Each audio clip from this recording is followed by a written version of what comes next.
तो नमस्कार आप सभी को।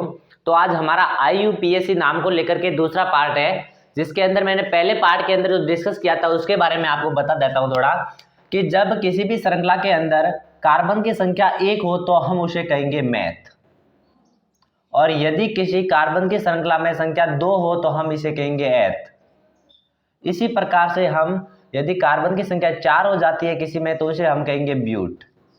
तो इस प्रकार से मैंने आपको ये बताया था और कहा था यदि कार्बन कार्बन के मध्य सिंगल बॉन्ड है तो हम यहाँ पर लगाएंगे एन, और यदि कार्बन कार्बन के मध्य डबल बॉन्ड है तो यहाँ पर हम लगाएंगे इन, और यदि कार्बन कार्बन के मध्य ट्रिपल बॉन्ड है तो यहाँ पर हम लगाएंगे आइन। ठीक है, तो यहाँ तक हमने डिस्कस किया था। अब नई कुछ और भी जो आगे इसके नियम वगैरह आते हैं, रूल्स वगैरह आते हैं IUPAC के, वो मैं आपको बताऊंगा। तो वीडियो को अंत तक देखें और चैनल पर पहली बार हो तो सब्सक्राइब जरूर करें और लाइक करना ना भूलें। अब देखो, सबसे पहले तो आपको ये इस बात का ध्यान रखना है कि सबसे लंबी कार्बन श्रृंखला का चयन करना है। जो चयन सबसे लंबी है उसका चयन करना है। आपने फर्स्ट पार्ट में ये पढ़ा था कि कार्बन कार्बन कार्बन, इसके पास में आपको पता है कि हाइड्रोजन जुड़े हुए हैं, फर्स्ट पार्ट के अंदर आपने पढ़ा था। ठीक है, और यदि इस प्रकार से दिया हुआ है तो आपको सबसे लंबी कार्बन श्रृंखला का चयन करना होगा। इसमें यदि आप संख्या इधर से 1 2 3 4, तो ये कार्बन श्रृंखला लंबी है, क्योंकि बाकी वाली कार्बन श्रृंखला आप कहीं से भी करोगे आएगी, लेकिन यहाँ पर नॉर्मली ये देते हैं नाम, लेकिन आपको नाम कहाँ से स्टार्ट करना, संख्या कहाँ से स्टार्ट करनी है, जिस तरफ से प्रतिस्थापी पास में हो, सब्स्टिट्यूट पास में। अब प्रतिस्थापी सब्स्टिट्यूट क्या है वो आप देख लो कि मुख्य श्रृंखला जो सबसे लंबी चेन है उसके बाहर वाला कुछ भी लिखा हुआ है तो वो प्रतिस्थापी में गिना जाएगा, सब्स्टिट्यूट में गिना जाएगा। इस बात का ध्यान रखना। यदि कार्बन श्रृंखला लंबी कार्बन श्रृंखला में यदि चैन से बाहर, लंबी कार्बन श्रृंखला से बाहर कुछ भी लिखा है तो वो प्रतिस्थापी के अंदर आपको गिनना है अभी। ठीक है, तो इस प्रकार से आप यहां से नामकरण ना दे, नामकरण उस सिरे से स्टार्ट करना है जिस तरफ से प्रतिस्थापी को कम नंबर मिले। अब प्रतिस्थापी यहां पर है तो 1 2 3 4। ठीक है, तो इस प्रकार से अब प्रतिस्थापी कौन कौन से होते हैं। अब जैसे कि यहां पर जुड़ा है CH3, तो CH3 तो ये एक प्रतिस्थापी गिना जाएगा क्योंकि लंबी कार्बन श्रृंखला तो ये है। ठीक है, तो इस CH3, इस प्रकार से ये CH3 है तो हम इस प्रतिस्थापी का नाम लिखेंगे मैथिल, और प्रतिस्थापियों का नाम हमेशा ध्यान रखना मेन नाम से पहले लिखा जाता है। ठीक है, तो CH3 को हम मैथिल कहेंगे यदि इस प्रकार से हो जाता CH2 CH3। ठीक है, तो मैथ एथ तो इसको कहेंगे हम एथिल।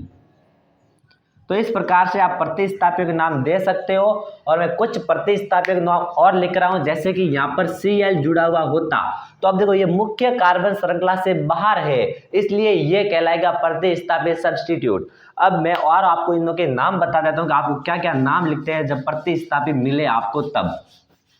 तो CH3 का तो आपको पता है कि मैथिल लिखना है यहाँ पर, और यदि आपको कहीं पर Cl मिल जाता है तो इसका नाम आपको लिखना पड़ेगा क्लोरो, और यदि आपको कहीं पर Br मिल जाता है तो इसका नाम लिखना पड़ेगा आपको ब्रोमो। अभी समझाऊंगा पूरे कैसे यूज करना है इनको। ठीक है, यदि आपके पास में आई मिल जाता है तो इसका नाम लिखना है आयोडो, और यदि आपके पास में F मिल जाता है तो इसका नाम लिखना है फ्लोरो, और यदि आपके पास में NO2 मिल जाता है तो इसका नाम लिखना है नाइट्रो। इस प्रकार से जैसे जैसे आगे प्रतिस्थापी आते जाएंगे मैं आपको उनके नाम बताते रहूंगा।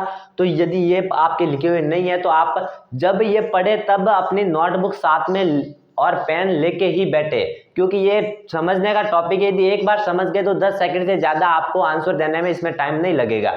तो एक बार इसको आप नोट कर दो या आप स्क्रीनशॉट ले लेवे। अब देखो इसका नाम कैसे यूज होगा वो हम देखते हैं। अब देखो, सबसे पहले तो मैं फर्स्ट एग्जांपल लेता हूं। यहां पर देखो, यहां पर CH3 CH2 CH2 CH3, इसमें वैलेंसी 4 होनी चाहिए। फर्स्ट पार्ट में आप देख लेना किस प्रकार से वैलेंसी कंप्लीट हो रही है। तो इसमें देखो आपको नंबर देना है, तो देखो इसमें नंबर आप किस तरफ से भी दोगे तो कोई प्रॉब्लम नहीं है, क्योंकि कोई प्रतिस्थापी द्विबंध या त्रिबंध इसमें नहीं है, सिर्फ सिंगल बॉन्ड है। ठीक है, तो यदि मैं नामकरण इससे यहां से स्टार्ट कर देता हूं 1 2 3 4। अब देखो जब कार्बन की संख्या 4 हो तो उस कार्बन के लिए हम यूज करते थे ब्यूट। ये फर्स्ट पार्ट में हो चुका है। और यदि और उसमें सभी कार्बन के मध्य केवल सिंगल बॉन्ड है, डबल बॉन्ड, ट्री बॉन्ड कोई भी नहीं है, तो आपको वहां पर यूज करना था एन। ठीक है, और इस नाम को मिला करके हमारा नाम हो जाता ब्यूटेन। अब मैं डायरेक्ट नाम लिखूंगा, बार बार इस प्रकार से नाम नहीं लिखूंगा। यदि ये समझ में नहीं आ रहा है तो फर्स्ट वीडियो को जाकर के जरूर देखें और ये आराम से समझ में आ जाएगा।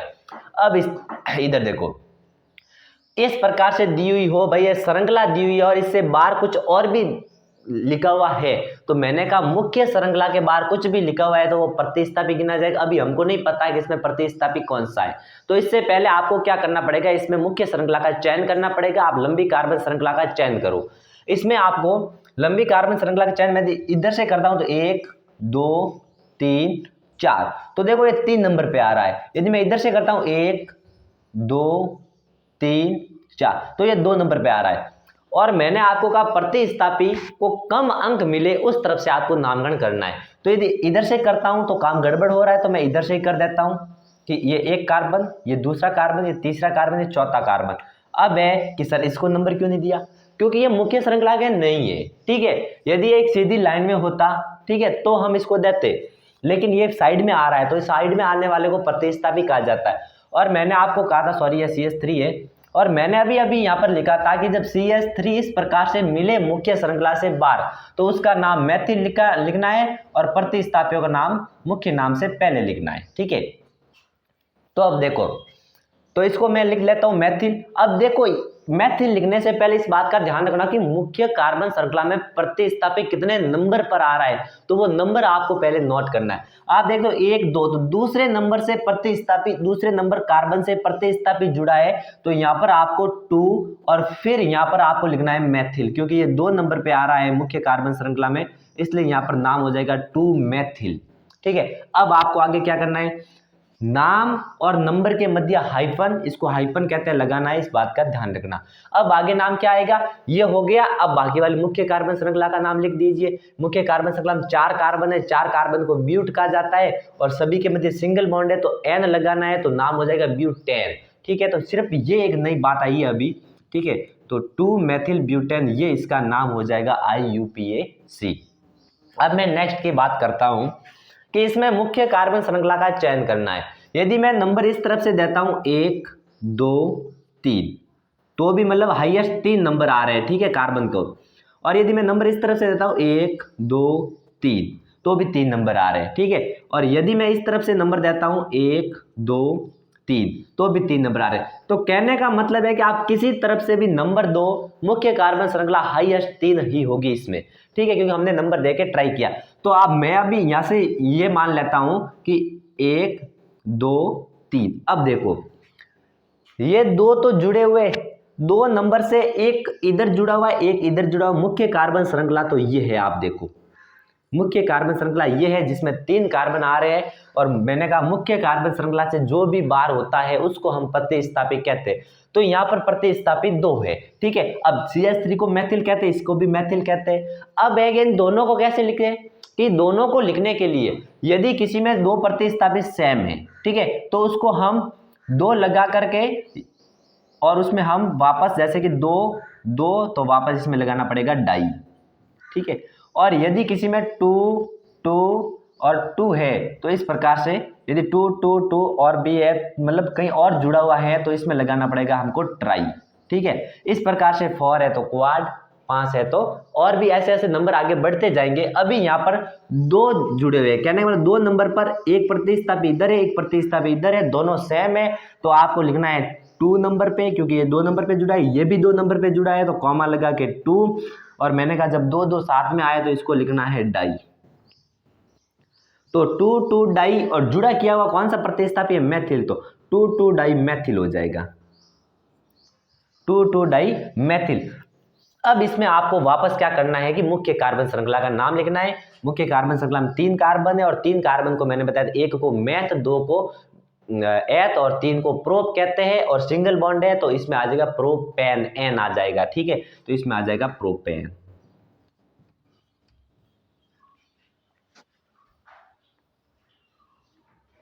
तो देखो इस प्रकार से ये इसका नामकरण हो गया, इसको साथ में लिखना है आपको, ठीक है।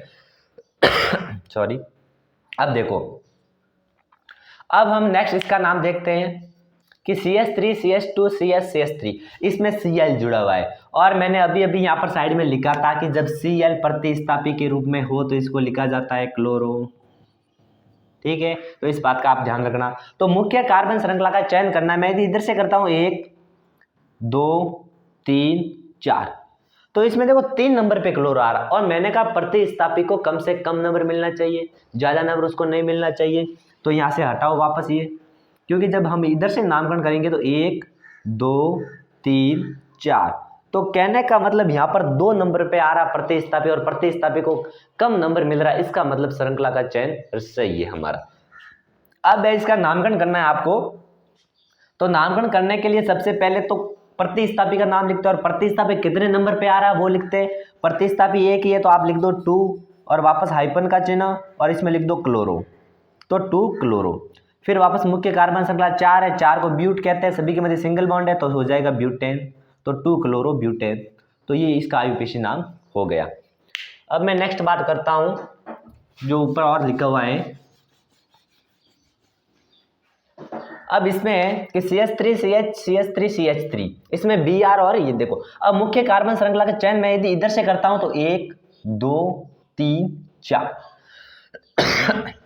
और इधर से करूं 1 2 3 4, देखो दोनों तरफ से करने पर 4 हाईएस्ट मुख्य श्रृंखला का 4 आ रही है, 4 कार्बन इसमें हाईएस्ट है।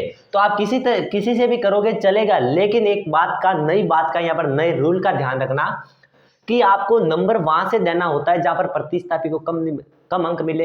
तो यहाँ पर तो सर आप पूछोगे सर यहाँ पर तो इस तरफ भी 2 नंबर मिल रहा है इसको, यदि इस तरफ से करें तो Br को 2 नंबर मिल रहा है, लेकिन अब किसका चयन करें? तो इसके लिए आपको चयन करने के लिए आपको ये देखना होगा जो अल्फाबेट होती है अंग्रेजी के अल्फाबेट के अंदर, जैसे कि ABCD के अंदर होती है, जिस प्रतिस्थापी का नाम A से शुरू होता है तो पहले उस तरफ से नंबर दे, या फिर किसी का B से शुरू होता है तो पहले उस तरफ से नंबर दे। यदि अब इसमें देखते हो आप, इस तरफ से मैं नंबर दे रहा हूं 1 2 2 नंबर पे क्लोरो आ रहा है, और क्लोरो को हम क्या लिखते हैं इंग्लिश के अंदर? CLORO। तो इस प्रकार से C आ रहा है, और इस तरफ से हम नंबर दे तो B आ रहा है। तो पेन अंग्रेजी अल्फाबेट के अंदर, इंग्लिश अल्फाबेट के अंदर B पहले आता है, तो B पहले आता है तो इसको नाम आपको इस तरफ से देना होगा, B की तरफ से। और B की तरफ से मैंने ऊपर इसका नाम दिया, तो ये कोई काम का नहीं है। यदि आपको ऊपर नहीं दिख रहा है तो इधर ध्यान देना आप कि मैं 1 2 3 4, तो इस प्रकार से आपको नामकरण देना है। आशा करता हूं कि आपको समझ में आ गया होगा, ठीक है। नहीं समझ में आया तो एक बार वापस वीडियो को जरूर देखना, समझ में आ जाएगा। और तब भी समझने में डाउट हो तो आप कमेंट बॉक्स के अंदर कमेंट कर देना, आपको अलग से वीडियो बना करके और समझा दूंगा मैं, ठीक है। अब देखो, अब मैं इसकी बात करता हूं तो इसको नामकरण देना है वापस अभी। तो यहां पर देखो कि 2 नंबर पे क्लोरो आ रहा है, सॉरी ब्रोमो आ रहा है, तो 2 को पहले ब्रोमो दे दो, क्योंकि हम क्लोरो को पहले नहीं लिखेंगे क्योंकि अल्फाबेट के अंदर B पहले आ रहा है, ठीक है। तो 2 को ब्रोमो लिख दिया। अब वापस 3 का क्लोरो लिखना है, तो ये 3 को क्लोरो लिख दो आप, ठीक है। मैंने आपको कहा था संख्या और नाम के मध्य हाइपन का चिन्ह लगाना है, और इस प्रकार से यदि संख्या मिल जाएगा तो कॉमा का चिन्ह लगाना है। अब देखो प्रतिस्थापी का नाम हो गया, मुख्य कार्बन श्रृंखला के अंदर 4 कार्बन है और 4 कार्बन को हम ब्यूट कहते हैं, और सभी के मध्य सिंगल बॉन्ड है और इसमें N लगाते हैं, तो आपका ये हो जाएगा ब्यूटेन, ठीक है। 2 ब्रोमो 3 क्लोरो और हो जाएगा ब्यूटेन। तो देखो बहुत ही आसान है ये, ठीक है। आपने यदि पूरा ध्यान दिया है तो मैं 100% कह देता हूं कि समझ में आ गया होगा, क्योंकि सबसे इजी लैंग्वेज के अंदर मैंने समझाने की कोशिश की है। और यदि चैनल पर पहली बार हो तो सब्सक्राइब जरूर करें। तब तक के लिए आप सभी को धन्यवाद।